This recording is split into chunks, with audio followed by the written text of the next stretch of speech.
Welcome to Affair Root Cause and Fix, episode number 6. And I wanted to remind everyone that if you feel that you may be a victim, of an affair, be sure to seek professional help. With that being said, I do have a book, and you can find it on Amazon. It's entitled Affair Root Cause and Fix, or you can just expand this video's description, and there's a link there where you can order my book.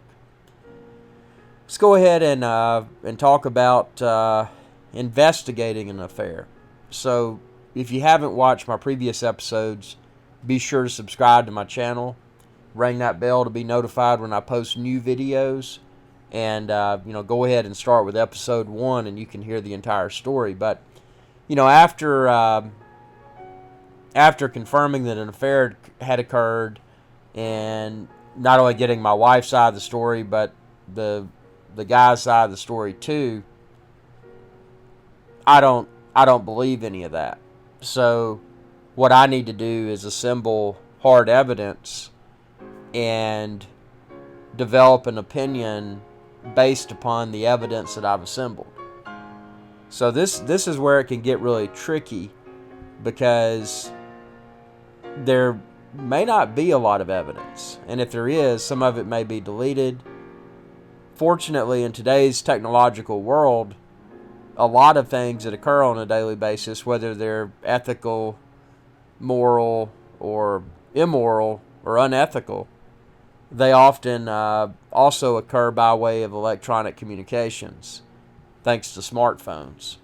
So in this scenario, I knew that the smartphone, my wife's smartphone, would reveal what that who she was talking to during that time frame, and it was definitely deleted. So I was able to get that off, for her to tell me the story, because she knew she had been caught at that point. But I knew that I had to get that phone and recover the deleted data and everything, so that I could assemble a complete and accurate timeline of events that occurred during this trade show where she was having an affair. So to do so, I talked to her and just made it. It was very difficult conversation, but it was basically, so you want to remain married? You've told me that you made that decision. For me to consider, I need to assemble a complete story. So that's when things got argumentative again. And I just said, well, that's your decision. If you really want to remain married, then I want to look at everything that's on your phone.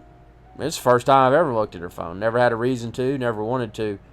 But so since everything had been deleted, what I had to do is download, and you can use your popular internet search engine like Google and search for it. But there's tools, and most of them are available for purchase, but there's tools referred to as forensic recovery tools for iPhone. And in her case, it was an iPhone, or iOS. That's the operating system that runs on it. But if you get a forensic recovery tool, you may be able to recover some of those deleted photos, text messages, etc. Now, a few things to be aware of with a smartphone, and in this case, Apple iPhone. Just because someone deletes a message or deletes a photo doesn't mean that it's gone forever. So, using that forensic recovery tool, I was able to retrieve both text messages and photos that had been deleted. Now, it was a slow process, and some of it, even though it was retrieved, it wasn't properly time-stamped, so I had to do a lot of piecing together. So step 1 was retrieving all the data. And after retrieving all the data, it was going through the data to find what was cut and dry, nothing that appeared to be related to anything scandalous, and then stuff that was unidentified. And then the third bucket was full of items that were suspicious. They were either directly related to the affair, or they were curious items.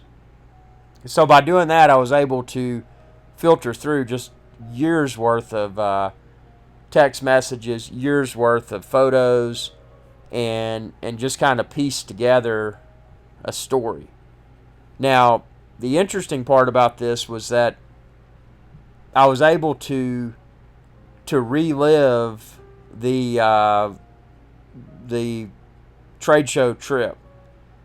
So the summary of what happened was that my wife was with someone that she typically didn't work with. This colleague worked at a different company.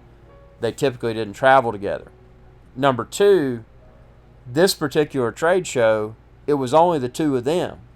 They didn't know anyone else, and it was out of state. So they were in their own little bubble. They knew each other, and they didn't really know each other that well. Again, they were work colleagues from two different companies that just happened to be going on this trip. Now, the thing about that is, when they were at this trade show, nobody else was there. So in their minds, everything that they chose to do would never be seen by anyone else that knew them, because they were the only two people that they were aware of that knew each other at this trade show. So back to my previous episode where I indicated that I got a bad vibe about her work colleague that left her vehicle in our driveway, just because I walked by the vehicle, looked at the types of sunglasses, clothing, and stuff that was in there, and I profiled her. Had no reason to, but I did. Turns out she was really bad news. This work colleague was nothing but a dirty whore. I mean, the dirtiest kind of whore you can get.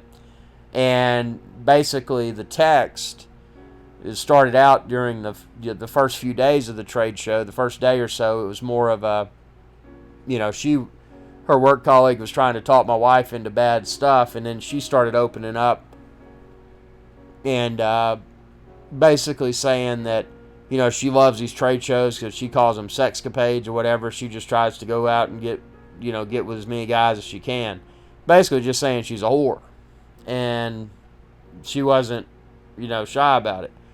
So a few days into this trade show, then she was obviously starting to influence my wife. And then my wife started trying to get involved with this type of activity during the trade show. And that's when she met this guy that she had the affair with at the trade show.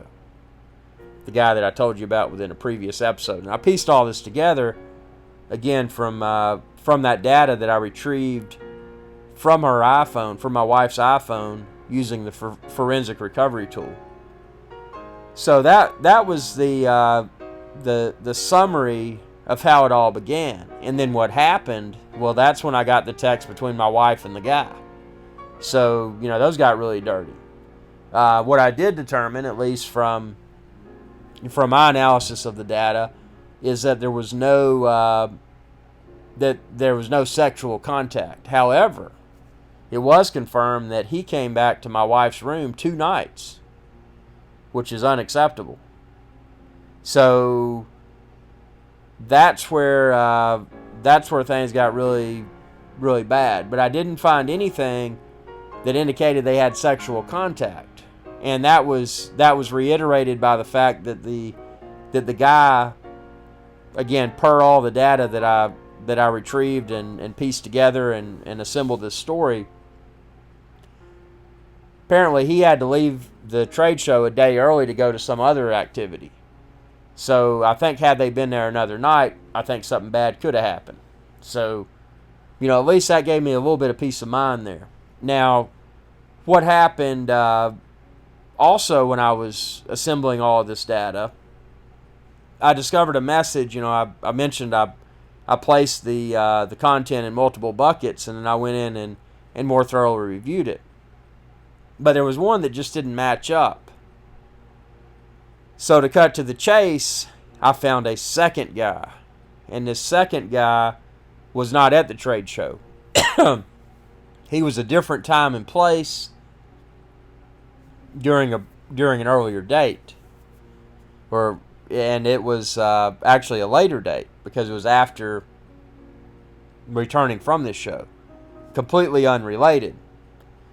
So not only was there one affair that had occurred during the trade show, But there was another perceived affair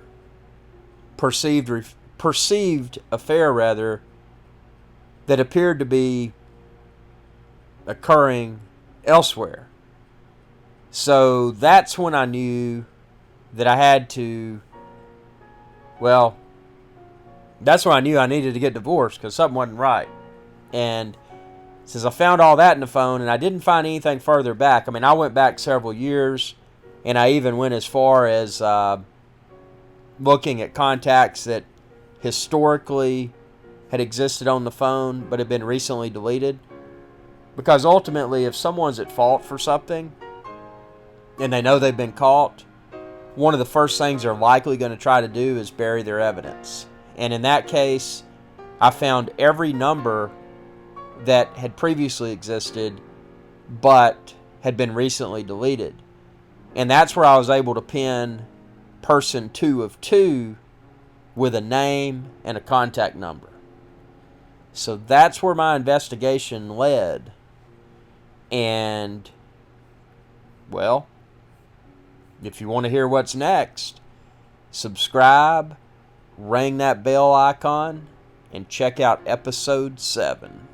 It's going to get very, very dirty.